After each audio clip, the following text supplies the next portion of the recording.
3, 2, 1.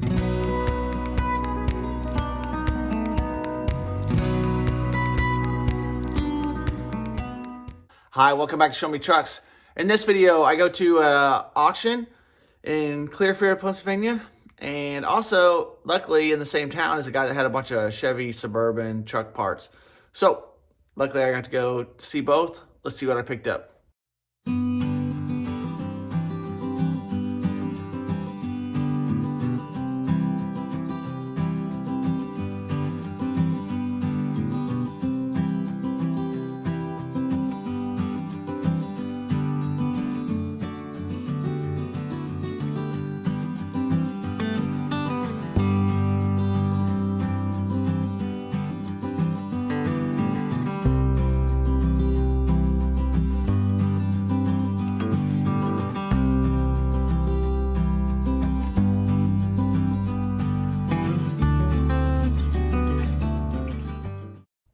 Wow, since I went to two different things.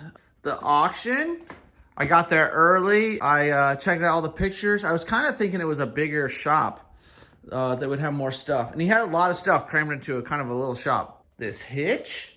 I need a hitch for the 67 four-wheel drive over here. Also, I got some shocks, and these are for square bodies. The guy had a bunch of square body parts. Well, if they're front shocks that work on the square body, they'll work on the 67 back here. Exhaust pipe that hasn't been used yet. It's obviously, I don't care about the shape that much, but if you go to buy like an exhaust build kit from like Summit or something, Jesus, they're like multiple hundreds of dollars. So I will cut this up and use the pieces and build an exhaust, either for the 67 behind me or for the Suburban. But that 2-inch exhaust is good enough for me.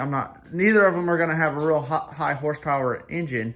So for $5 for exhaust pipe, and then I was gonna have to cut and weld all of it together anyways. Big item underneath that you can see is, if you follow along and you saw me at the Carlisle swap meet, I did not have a tent. And Carlisle always rains. Like, it always rains there. And even the sunny days, it was pretty hot. So I was like, maybe next time I want to set up a tent. I didn't have a tent. And they're expensive. I want to say this tent is like $300, something like that, if I bought it new. The good thing about this sale is there was so much stuff that they went up and sold all the fenders up on the hill. And then they're going back to sell stuff back in the garage again. And people were getting a little worn out. And so people didn't make it back. So there was only a couple of us down there whenever they sold this canopy. I was waiting all day for them to sell it. And I figured it was going to go for, at least $100, but I got it for 40. So that's a deal. The lesson I learned is, holy cow, these are heavy. I tried to drag it out of there, and everyone's there. It's chaos. Tore up the box. So what I'm going to do is I got to break it down into like pole section and then like tarp section, and it's got to be more manageable so that I can set it up at swap meets and move it around. Obviously, cardboard boxes, moving that stuff around is horrible. I don't really want it for the, car parking like you would think. But maybe, I guess if I had the 36 under a tarp, maybe people would have walked in there and thought it was fancier at Carlisle. Also, I got a grinder. That was another one. No one was back there, and I was the only bidder on it. So I got a $5 grinder, which is cool because my grinding disc on mine from sharpening the tungsten, they're all worn out. Well, just those stones is way more than $5. And even the time just to switch the stones out on my grinder would suck. So I'll just use this guy. Hopefully it works good. And then hopefully I can set up maybe 2 different grinders, on a bench with different wheels on it and stuff, so that it's nice and easy and efficient. I got a timing light. I don't have a timing light gun, so hopefully it works. Obviously I couldn't test it. And then a heat gun, both of them together for $5. C-clamps, if you guys are into tools at all, which everyone there really wanted tools, and they were paying a lot of money for wrenches and stuff that I was just like, they weren't even looking up to see what was in the boxes. It was crazy. Everyone's just buying tools to resell them, I guess.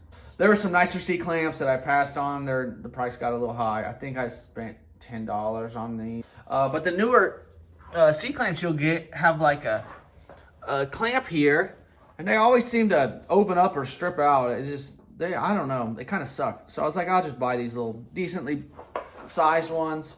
And then I bought a little Holly carb, a little single barrel.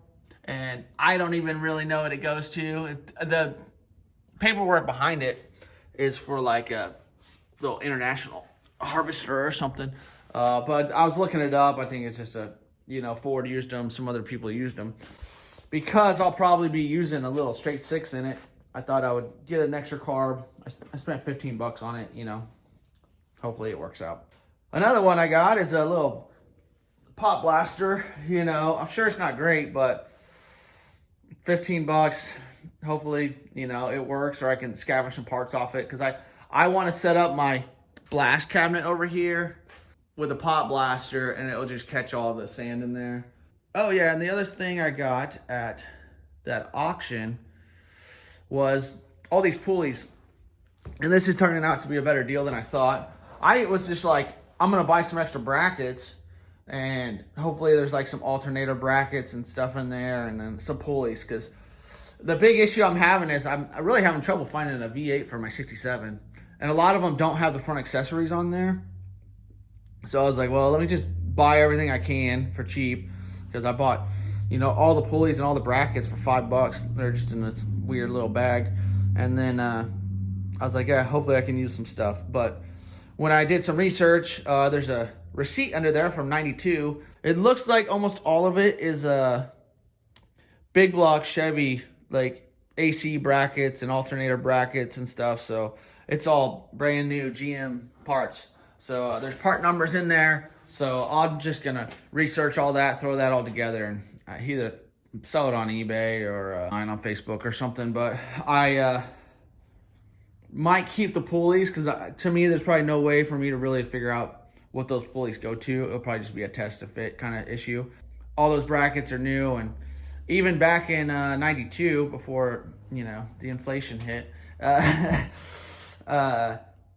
like $85 worth of brackets. Well, now just that bracket sitting up on top of the receipt is $100. So hopefully I'll make some decent money on it just to pay for all the other parts I got.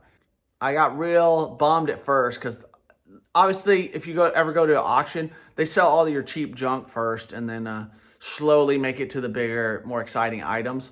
But they kind of bounce around a lot. I wasn't really prepared to buy some of the engines, and I wish I would have done a little research, because some of the stuff went a little cheaper. There's a boat that had a 327 in it that went for like less than $100, I think. And if I knew I could scrap the boat and not have to pay to scrap it or get rid of it, and I would have checked out that engine ahead of time, maybe I would have bought that boat just so I had a 327 to throw in this truck.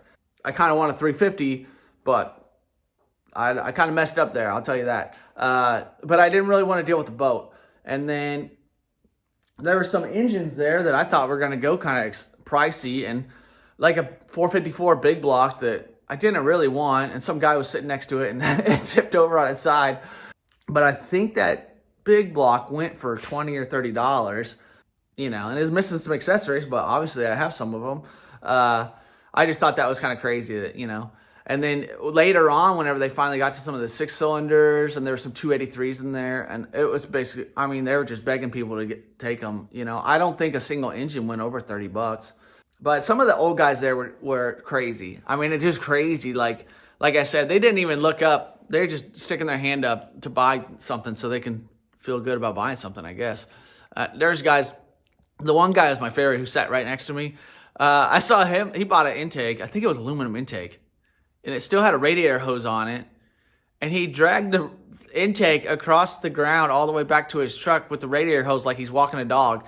So I'm like, good luck getting that mating surface ever to seal ever again. And so I just thought that was crazy. And unless he's just scrapping it for metal, but it didn't make sense, because he was paying. He just kept bidding. Like once he decided he was going to bid, he's winning, which is cool, whatever, I guess, for the people selling their stuff. Because like I said, he kind of paid up on some stuff, and then he got other good deals. If you know anything about Novas or Impalas, you made out. There was boxes of nice stuff going for like $10, and I'm like, I just don't know enough about it. I didn't want to get into bidding wars with these guys, really, because they have more money than me, I promise you. So, they're just buying to resell, I'm sure. Some of them, they know what they're talking about. They know what the certain taillight housings look like and all that. That's where, what do they say? Education is power or whatever. I know about this truck stuff and not even that much about it. And so, I made out on a couple things, but the one guy looked like he's in a construction suit. He made out. He got some good stuff, and he got some seat belts I was trying to get. It's just, I wish I wasn't being such a tightwad there, but I only spent $125 at that auction. I definitely could have spent more and made a lot more, but I didn't. I was being a little stingy. I did what I did, and then after that, I called this old guy, which is an ordeal, but ended up being awesome. He was really nice. His wife was awesome. We walked around and checked out his trucks. He had a really cool Cameo. If you know anything about those, they're really rare. Big back glass Cameo, like red painted, awesome. I'll try to throw a picture in here. And then he had like a 51 Chevy truck. It was all original looking. Really cool. He's, decided he's too old, so he's going to sell some parts. And I wasn't the first one there. I really wish I was. He mainly had a chrome bumper that I was hoping was still there, and it wasn't. Someone got there. Someone got some running boards and some fenders and things like that. And he still had good stuff there. That's what surprised me. So I'm really curious what he had ahead of time, because let me show you what I picked up. So if you have been following along, I was an idiot and threw out a Radiator. Even though the Radiator I threw out did not seem as thick as this one. I don't know if it was a 3-core or 4. I don't know what it was. I got a different Radiator because I was going to do an LS swap, so I tossed that one. I really shouldn't have done it. I got tired of moving it around, so I got a Radiator from him. He said it was working in the truck, so I trust him. He has some money, so he just will pull nice stuff out and then replace it with new stuff. If you've been fooling around with a Suburban, I really need a ton of glass in a Suburban, so wing window glass from his truck, door glass from his truck, one side, and then windshield from his truck. So I am missing one door glass. Also from him, some running board brackets. These are super expensive if you buy new ones. And obviously new ones would be nice if they mount up the same and holes line up, who knows. So he just had these two. They look way more solid than mine and hopefully straight. And hopefully they're for the side I need. I really didn't have any pictures, or I really should have wrote it down, but pretty much one side of my running board brackets has all been up. The other side's okay. Both sides are crusty, but these are area in your frame specific and size specific. So, it is what it is. I got two, hopefully the right ones. These hood badges, geez, man. I had so much trouble finding these at Carlisle and Hershey.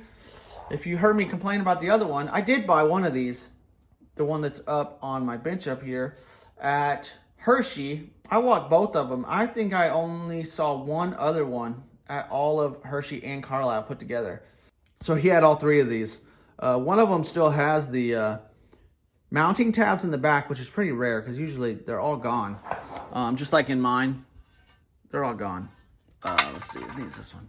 So this one still has them. Has two of them. There's supposed to be 4 in there. And then that, I think, is a 55 Chevy truck one. I kind of bought all three because, like I said, I can never find them. So I might keep another one just so I have a backup if I do a truck later, and then sell those two to help pay for the, counteract some of these parts. And then up here, I got some goodies. Because I'm probably going to do maybe more of an original engine. I didn't have these mounted on clutch pedal, brake pedal, whichever way they go. And then the gas pedal. And like I said, my truck's not going to be that nice, so I wanted some. If you're following along, I was looking for the 4-gauge cluster because I got all new gauges at Carlisle this year for cheap, but I didn't have that housing because my truck had 2 speedometers in it for some reason. So I'll switch all the 6-volt gauges in there, have all new gauges, or maybe just try it out, and then if I find out some aren't working, switch them out, and then I can sell the new gauges to someone else. These little air cleaners are hard to come by. I don't know why. I know I sold one like this out in California for a good amount of money. I think I sold one for like $100. Maybe it was an older style, but I got 2 of those, which is cool because I would love to do a dual carb setup eventually. There's a chance I might sell one of those and keep one. But again, I jumped on it because he didn't seem like he was interested in them, and so I wanted them. And then fog lights. At Carlisle, I bought some little Willys fog lights, but these seem to be from the truck. The chrome on the back's nice, chrome on the front, glass is good. All that's looking good. That all turned out great. I was happy. And then he had a bunch of stainless, and just like the glass, you know, there's a ton of windows on there, so I need a lot of stainless. Some of mine is rusted out, some of it is missing, but mainly rusted out. And these little outside ones are the hard ones to find. And Suburbans, they're impossible. The rear, you just don't ever see them or find them. But I got 2 sets of those, so I could sell some, counteract my money, keep some. And also on the Suburban, because I can't get the rear ones, I might see what I can do to try to patch a set together and get it to work.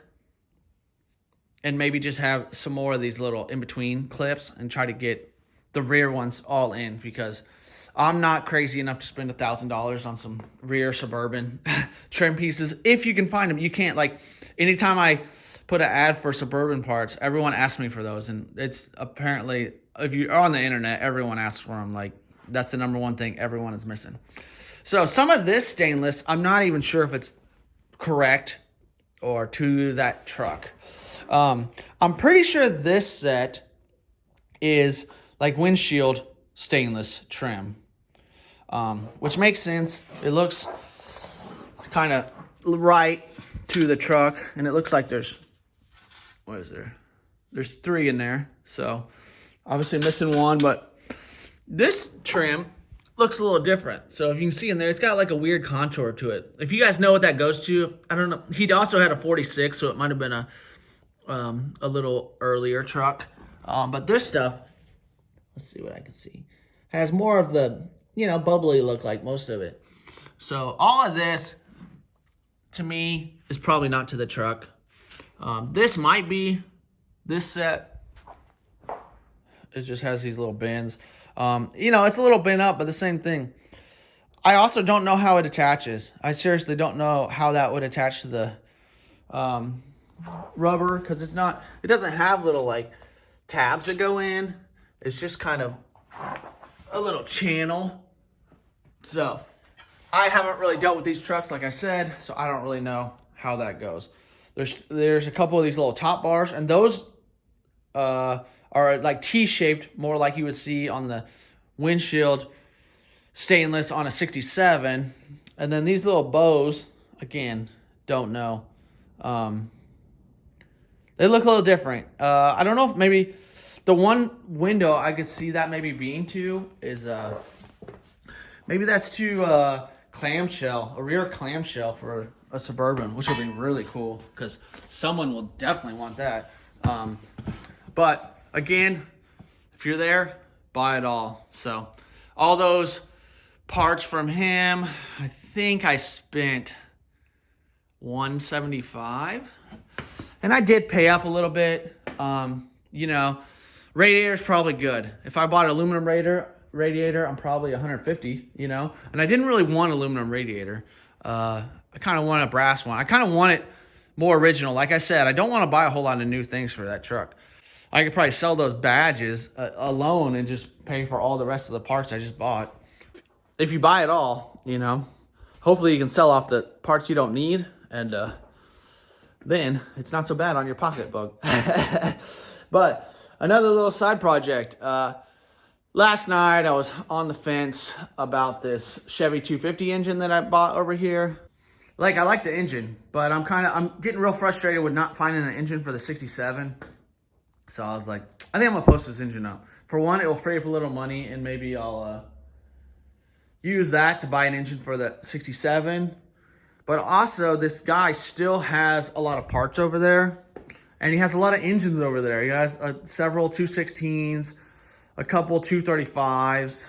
He has some 283s, but I don't really want a V8. So he has some parts over there and some engines, and so I'm like, maybe I'll hit him up, go back over, and just throw a 216 in the truck, because he had one that was running out of his 46, But he also has some 235s, which I know everyone will tell me you should probably go for the 235 just because it's, you know, a little more cubic inch, better oiling system, you know, and they fit in there, I think, pretty much the same. I think there's something with the front mount that's a little bit different, and I just still run a 3-speed, but he has a bunch of other parts. So if I could buy everything together for what I sold this engine for, the same deal. I could sell some stuff and then hopefully get all these parts for free in the end, which would be a score for me. Because, like, again, if you don't want to hustle for these trucks, I say it in all these videos where I go get parts, you're going to pay a lot, you know, and which is cool. If you guys have money, whatever, your time's probably more important. For me, I don't have money, so I got to work. I got to do those little side projects, and luckily my wife let me leave. I was there all day and then went to his house afterwards, so I'm super happy to get some of these, especially like that gauge alone. The only other one I found local, I was going to have to pay this guy to ship it. So I would have probably been $40 just for that broken gauge. His looks even worse than that one. So some of these old parts, you got to pay to get them, you know. So some of this stuff will be for sale soon. But really happy about the auction. Really happy about going and getting that guy's stuff. Awesome guy to talk to. I really, I wish it was warmer and he was in the mood to drive his truck, because I would love to go on a cruise in his truck. Because any of the guys that have these Suburbans, I always ask him, would you do a newer engine or a V8, or would you stick with the 216? And he's, you know, he's 82. He loves the 216. You know, I'm sure he's not flying, doing burnouts down the street. You know, he's just cruising.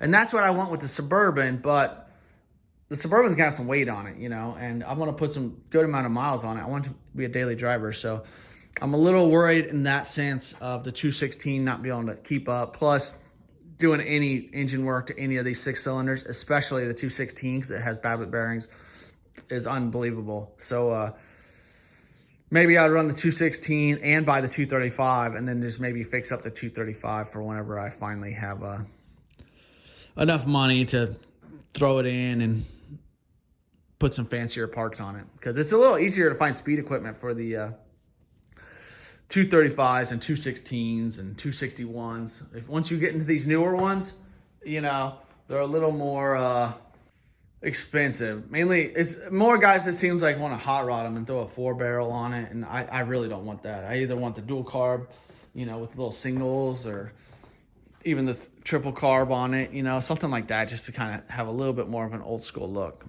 If I never said it, I posted this for sale last night, and I got someone coming over here in a little bit. So I need to get all these parts out of the way, because I'm pretty sure he's going to buy it.